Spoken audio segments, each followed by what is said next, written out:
Good morning, ladies, gentlemen, and non-binary peoples. This is Bronson's By Any Means Necessary Fantasy Football Talk for Thursday, September 15th, 2022. This will be my tight end Spikes and Yikes for week 2. Trying things a little differently here. I'm going to stand up and try to project my voice a little more instead of sitting. We'll see how fidgety I get here. Tight end rankings. Again, I'm not super. I'm pretty okay with it. So, but because this is what I do. I'm gonna pick three yikes and 4 spikes. So I try to keep it at 3 and 3, but I'm also trying to put out a more positive image. So if push comes to shove, I'm gonna lean more towards more spikes and less yikes. But before we get into that, I'm talking about my day so far. It's only not even 10 a.m., but I get up work early, so it's already been a day. I got a stupid little Facebook ban today, which is my first in a while. I was doing so well, and not offending people, not saying dumb shit that Facebook is going to censor me on, and I thought I was still doing okay. I didn't even again, it's always stupid shit that Facebook gets me more. So it was a completely innocuous comment. There was this meme on Facebook. It had Hulk Hogan, and it had you guys remember that 90s song by Meredith Brooks? It's I'm a bitch, I'm a lover, I'm a child, I'm a mother, blah blah blah. Also it had Hulk Hogan, and he had kind of some Hulk Hogan type lyrics. It was like something like I'm a bitch, I'm a lover, something brother, and then it was I don't remember the rest of it, but in the comments I continued the song on, right? Because in the second verse or later on in the chorus, it's I'm a sinner, I'm a saint, blah blah blah blah blah blah. I don't remember the real words, but so I wrote I'm a sinner, I'm a saint, I'm gonna kick you in the taint, right? Okay, sounds like something that Hulk Hogan would say if he was continuing on that verse. So in the context of the meme, it was completely innocent, completely innocuous, supposed to be funny, not offensive in any way. Of course, Facebook with their stupid ass censors that take everything out of context, and then immediately gave me a 7-day ban, and then you dispute it, right? Because they let you dispute it, sort of technically dispute it.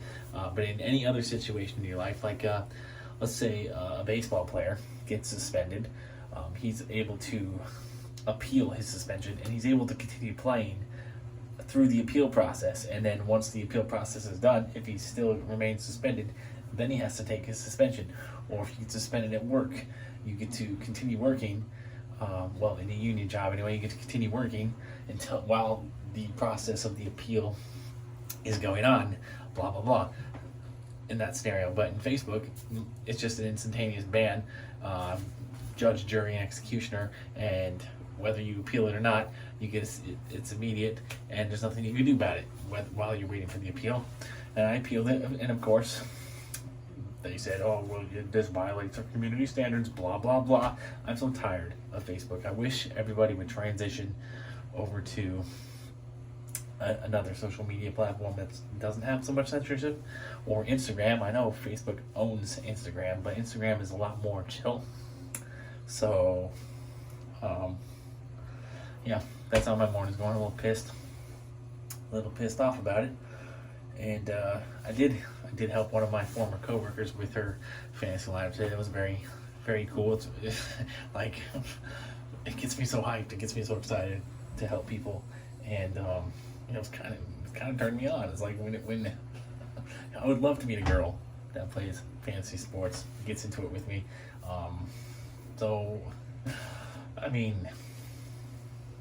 It was a really cool conversation. But I'd rather talk. At this stage of my life, it's almost better to talk fantasy sports with a woman than it is sex with a woman. So, whatever. When you get laid as infrequently as I do, it just becomes whatever. So, without further ado, let's get to the tight ends, spikes and yikes. First, let's start with the top 10 list for the week. We have Travis Kelce at 1. Didn't take long for Travis Kelce to get back to the number 1 spot. Coming into the season, it was kind of a toss-up. Mark Andrews was ranked a little higher. Travis Kelce was the 2, but Travis Kelce went off last week. Mark Andrews had a pretty mediocre week. So The rankings have flipped already. Travis Kelce's back at the 1 spot. Mark Andrews at 2 versus the Dolphins. Travis Kelce, by the way, Chiefs and Chargers play tonight. So if you've got anybody in that game that you want to play, don't forget to update your lineup. That game is projected to have a lot of points. I think it's going to be a very entertaining game. I'm wearing my Justin Herbert shirt today for the game. I got to figure out where I'm going to go watch that later. But yeah, there could be a lot of fantasy relevant players in that game tonight. Darren Waller versus the Cardinals. He's at 3. Kyle Pitts versus the Rams. He's at 4. George Kittle supposedly going to be back from injury. He's at 5 versus the Seahawks. 6, we got Dalton Schultz versus the Bengals. 7, we got TJ Hawkinson versus the Commanders. At 8, we got Pat Freiermuth versus the Patriots. At 9, we got Zach Ertz versus the Raiders. And 10, we got Dallas Goedert versus the Vikings. Pretty safe top 10 list. Not super critical of it, but I do gotta nitpick it a little bit. We're gonna have 3 yikes here real quick, starting with George Kittle at 5. George Kittle missed week 1, so is he 100% right now? Probably not. So when George Kittle's not 100%, it's he's still a good tight end. Probably still gonna be a top 10 tight end, but I don't think he's gonna be top 5, especially when there's a lot of concerns about Trey Lance and his ability to get the ball down the field. So until I see more from Trey Lance, I'm not super sold on George Kittle. He's not a top 5 tight end for me this week. And then 6, we got Dalton Schultz. Again, Schultz is probably still going to be a top 10 tight end just in targets. I think whoever the quarterback for the Cowboys is this week is still going to throw the ball to Schultz. It's just how accurate is this quarterback going to be? How much is this quarterback going to be able to move the ball? With all the questions surrounding the Cowboys quarterback situation and the fact that I think the Bengals have a pretty decent defense, especially in the secondary.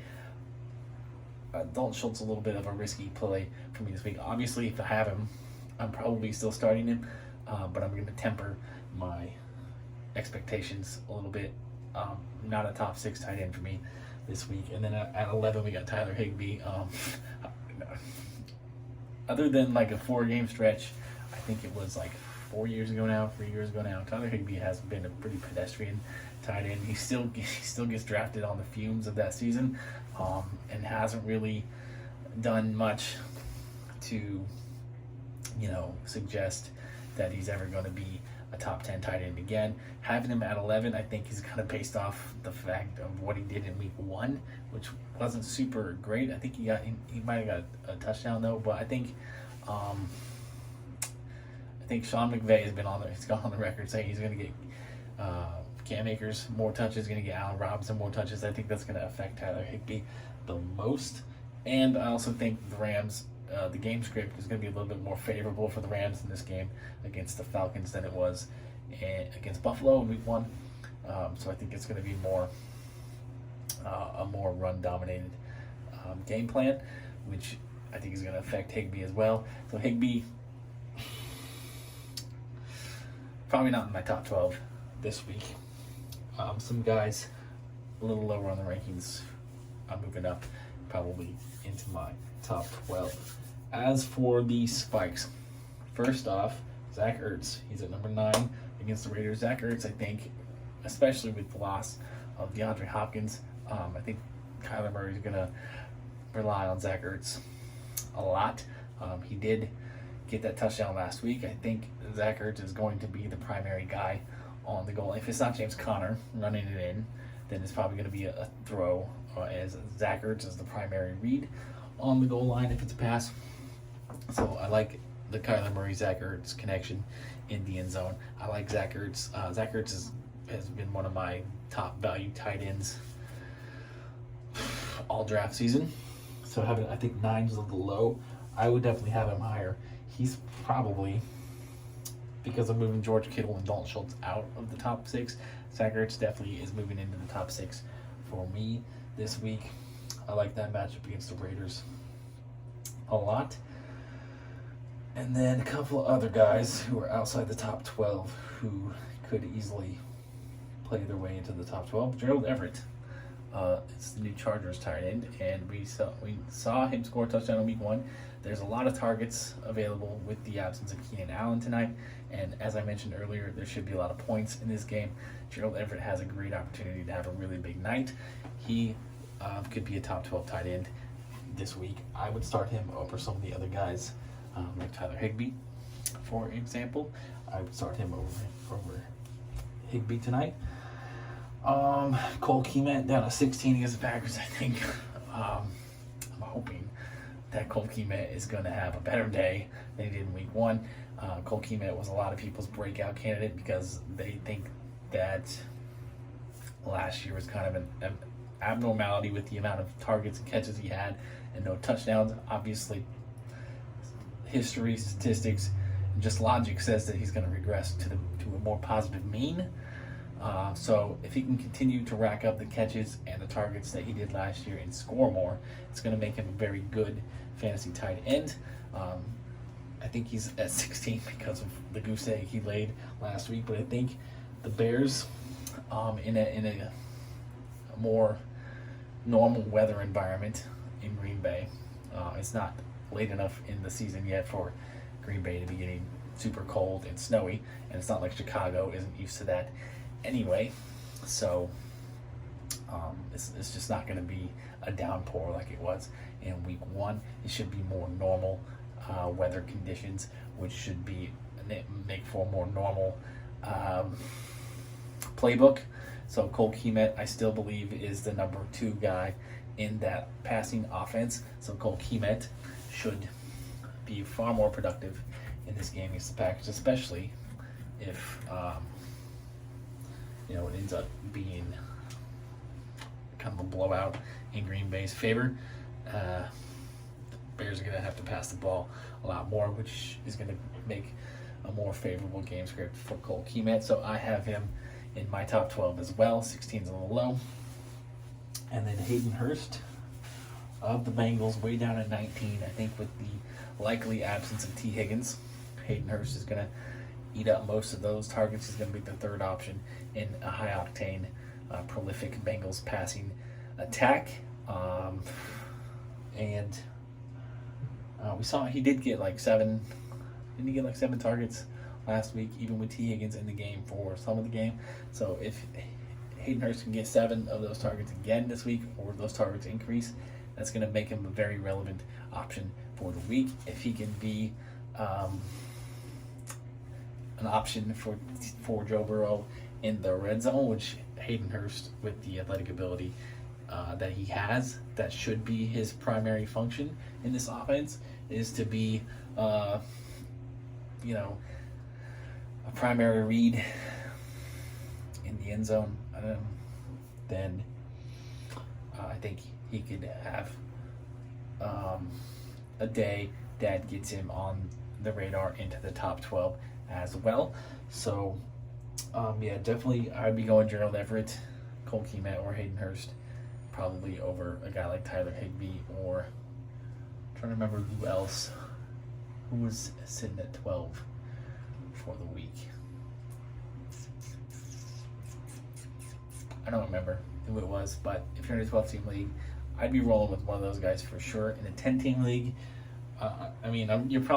you're definitely rolling with the top 10 list. The guys that I mentioned on this top 10 list. If you have them, you're rolling with those guys. But if you don't have those guys, then some of those names I just mentioned, probably your best bets to put up decent enough numbers to keep you afloat. In most cases, you're not really expecting your tight end to win or lose your week. You just don't want to get like a 0 like Cole Kmet did last week. So if you don't trust him this week, I get it. But I'm confident that Cole Kmet is going to regain your trust sooner rather than later. So yeah, that's it.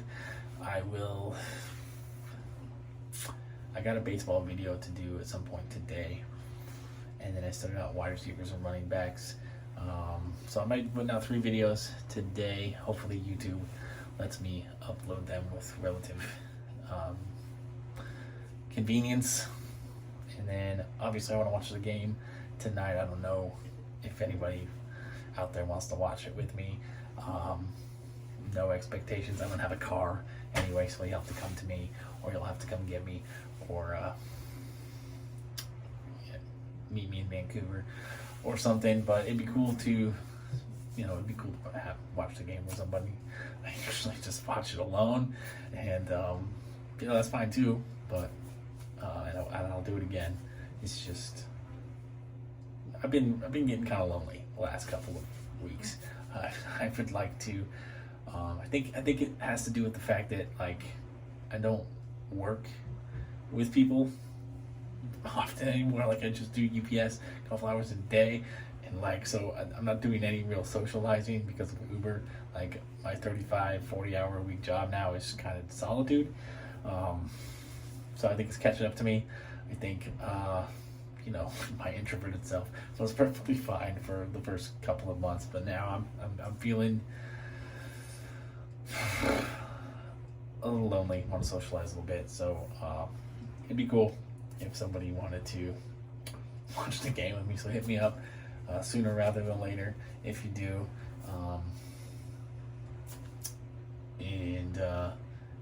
I'm really excited for this game. I'm really excited for this week because you got the Chargers, who are kind of probably my favorite AFC team, on a Thursday, and then we got my Vikings on Monday night. So it's like both of my teams are in prime time this week on the non-traditional days like Sunday. A lot of games on Sunday. You get a little overwhelmed trying to keep up with everything. Thursday, just Chargers. Monday, just Vikings. I can put 100% of my focus on those two teams. So it's cool. It's a cool week. Still just another 24 hours till I get my car fixed. Had to Uber to UPS this morning. Didn't have to catch a bus or Uber back because there was somebody who was nice, kind enough to offer me a ride back because she was coming over here she's got some weird job where she goes all over the place and does all kinds of weird things. So she was coming to Vancouver this morning, and so she offered to give me a ride, which was nice for her. And so tomorrow I may have to take the bus home, which is not a big deal. It's only like $2.50, and then the $2.50 lasts for like 2.5 hours. So it's actually good when I want to go to the movies, because one way ticket $2.50, or actually it's less than that because I don't have to transfer. So just getting on one bus, I think it's like $1 something, and then last 2.5 hours, which is enough time to get on the bus, get off the bus, go to the movie, come back, get back on the bus before the 2.5 hours is over in most cases. So I only have to pay for one ticket, but I think I only had like 75 cents left on there, which isn't enough. I'm gonna have to put some money on there or just walk to the movie theater today, because I do want to go see a movie between now and game time. But I also have another couple of videos to do today. At least one more. I gotta get the baseball video out today. The wide receiver running back videos could probably wait till tomorrow or Saturday, but I'd like to get one of them out today at least, and then I'll try to bust out the last one tomorrow morning, and then I can just focus Friday, Saturday on working, Sunday on football, and then Sunday night working.